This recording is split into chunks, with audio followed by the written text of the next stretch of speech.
Ngiyayikhetha igumgedlela inkosi enkulu Bombela Sitima Samampondo, baba mkhulu omkhulu phakathi. Amen.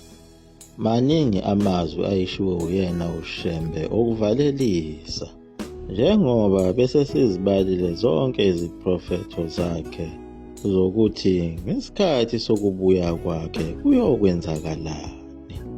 Kodwa amagama ayevalelisa ngawo kusukela kuwo umnyaka ka-1930 kwaze kwafika isikhathi sokuhamba kwakhe ngo-1935. uShembe lona wayeyisimanga ngoba wayazi ngisho usuku ayohamba ngalo nenyanga kanye nonyaka. Njengoba wayehamba evakashela yonke le mizi yakhe eyayingamaplazi ayeyithengile, wayefika batshele ukuthi njengoba ningibona abantu bami ngeke nisaphinde ningibone ngibuya kulo muzi. Njengoba wayeshilo nakubo abafundisi bakhe, ngonyaka ka-1935 besentabeni inhlangakazi, lapho ayebabuza khona ngendaba yokwakhiwa kwayo indlu yomphongolo wesivumelwano, ukuthi iyoze ilunge nini. Kodwa abefundisi bakhomba yona inyanga kaJuni ukuthi yobe iseyilungile lendlu. Kodwa uShembe wabaphendula ngokuthi inkosi enkulu yasezulwini iyobe ingasekho ngaleso sikhathi. Abefundisi babukana emehlweni bengazi ukuthi ngabe ukhuluma ngani uShembe. Kodwa ekuhambeni kwakhe ngawo nyaka ka-1935 babona ukuthi yiyo le nkosi ayekhuluma ngayo. Kodwa kulo leli pulazi lakhe elalibizwa ngayo iBhekumesiya, elalisendaweni yakhona eMthwalume, yilapho khona uShembe ashumayela intshumayelo yakhe yokugcina kanye neziyalo azishiya kuwo amaNazaretha, lapho ayekhuluma ngendaba yomlungu wepulazi owayebizwa ngaye uBlem, owayesendaweni yesizwe sakwaNdini. Lo mlungu wafike wancoma kakhulu uShembe ukuthi le nkolo yakhe ayifundise abantu iyinkolo eqotho, iyinkolo yeqiniso.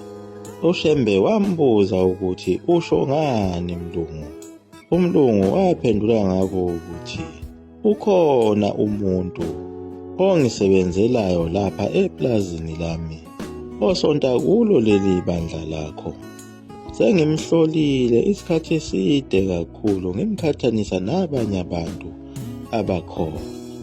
Lo muntu ngimthole ukuthi uthembekile kakhulu, kangangokuthi noma ngihambile lapha eplazini ngishiya yena ngokukhulu ukukhululeka lokhu ngifice izinto zimi ngononina.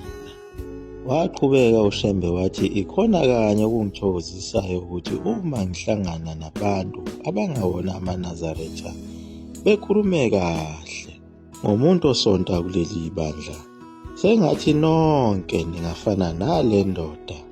Waqhubeka futhi uShembe wachaza nangesinye isibonakaliso asibonile ezolo ebusuku ngesikhathi elele kuwo lo muzi waseBhekumesiya. Wachaza uShembe wathi bantu bami ngibone ngegovu elikhulu lenja ebelikhonkotha ebusuku lishaya nomkhulungwane libheke ngqo kulo muzi waseBhekumesiya. Leli govu phela lalimi ngaphesheya boqamama kumgwaqo. Njengoba uShembe wayekwazi ukukhuluma nazo izilwane, walibuza leli govu ukuthi lo msindo ongaka elubangayo lubangelani, njengoba libheke kulo muzi wakwaBhekumesiya. Kodwa inja yamphendula ngako ukuthi ifuna ukudla kwayo kulo muzi waseBhekumesiya. Yaqhuba yathi kulo muzi kunephunga lento okufanele ngiyidle. Wabe sebabuza uShembe ukuthi ngabe yini lena enithukuse lapha kulo muzi kaNkulunkulu engafanele. AmaNazaretha abheka phansi. uShembe waqhuba ngokuthi nina amaNazaretha aseBhekumesiya senginibonile ukuthi nibuthakathaka, abekho abanye abafana nani. Ngibonile ukuthi amaNazaretha alomuzi awahlanzekile. Lokho enikuthukisile kulo muzi kaNkulunkulu kuzonibangela ukuba nife. Lawa kwaba yiwo amazwi akhe uShembe awashiya nawo amaNazaretha asebheka uMesiya ukuba awahlanzeke emzini kaNkulunkulu angafaki izinto ezingcolile ngoba igovu lenja lizobalandela.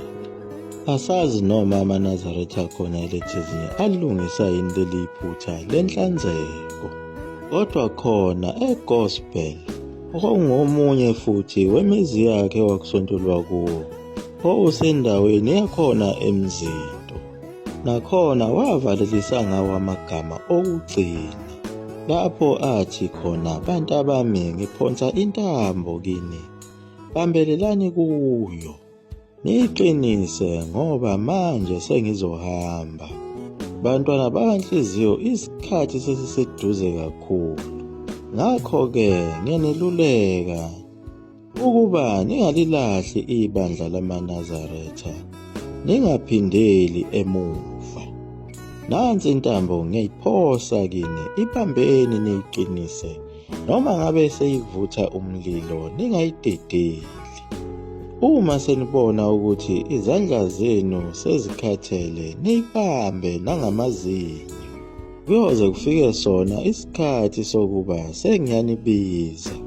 Leyo ntambo iwumxhumanisi wami nani. Uma sengifikile lapho engiya khona, ngiyonilinda esangweni ukuze ngingenise ngaphakathi.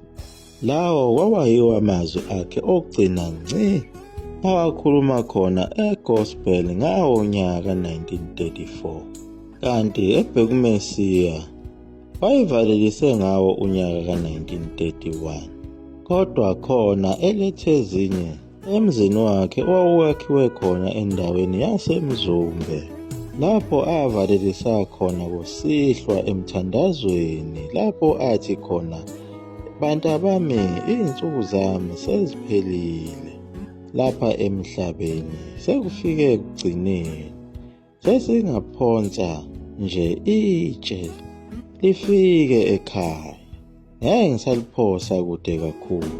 Bantu abami, isikhathi sami sesiphelile, sengizophindela kuBaba manje ongithumileyo. Waqhubeka wathi, izintaba zinde, zindawo yenu yokucasha. Ijuba lona liyajabula ngoba liyondiza liye kweliphezulu. Lelo juba wayezisho yena phela uShembe ukuthi usezobuyela ekhaya kubo kweliphezulu. Uyajabula njengoba ezohamba, njengoba wayehlale watshela amaNazaretha ukuthi uhle ekhaya lethu. Uma ngingahamba nawe ngiye khona, ngifike ngikukhombise, bese sibuya siza emhlabeni, bese ngithi kuwe, thatha ummese uzinqume uqhoqhoqho, uzobuyela kuleya ndawo ekade sikuyona, ngeke uze ungabazi. Ungathatha ummese uzibulale ngokukhulu ukushesha, ujahe ukuya kuleya ndawo. Nakuwo futhi umuzi wakhe owathiwa kuseGinyezini, owakhiwe kuyo indawo yaseMshwathi, wavalelisa khona ngawo unyaka ka-1933, esuka khona esizweni sasemachunweni. uShembe kulabantu baseGinyezinye akazange ekhulume izinto eziningi kubona, kwaba kufishane kakhulu, njengoba wathi, bantu abami, nina bantu baseGinyezinye, sengiyahamba manje emhlabeni, sengiyanishiya, nize ningaduki kula mazwi engizonika wona. Thandazani ukuthi izinhliziyo zenu zinamathele kuJehova. Njengoba phela uShembe wayikhuluma lamazwi, wayekwazi ukubona ey'nhliziyweni zabantu nasemqondweni yabo. Ingakho wayikhuluma izinto ezingafani, ngoba wayewabona amaNazaretha akuleyo ndawo ukuthi ngabe iluphi uhlangothi ababuthakathaka kulo.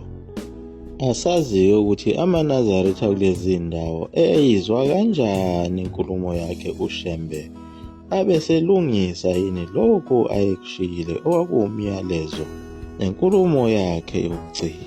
Egoqa lapho egumgedlela mzula amafutha omkhovu 20 omnesi waphathe. Amen.